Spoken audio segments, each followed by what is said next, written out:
எழுப்பப்படுவான். ஹஜ்ஜில் மரணித்தவன் லப்பைக் அல்லாஹும்ம லப்பைக் லப்பைக் லா ஷரீக லக லப்பைக் இன்னல் ஹம்த வன் நிஅமத லக வல் முல்க லா ஷரீக லக் என்ற தல்பியாவை ஓதிக்கொண்டு மஹ்ஷரில் எழுந்து வருவான்.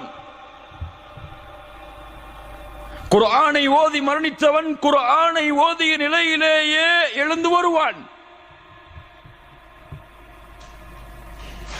அதுபோல்தான் பாவமும்.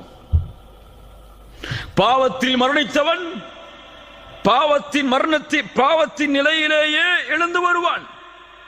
மன் ஆஷ அலா ஷைஇன் மாத அலை வமன் மாத அலா ஷைஇன் புஇத அலை. ஒரு மனிதன் எப்படி வாழ்கிறானோ அப்படியே மரணிப்பான். சுபுஹை ஜமாஅத்தோடு சேர்ந்து தொழுதவன் தான் அன்றைய தினம்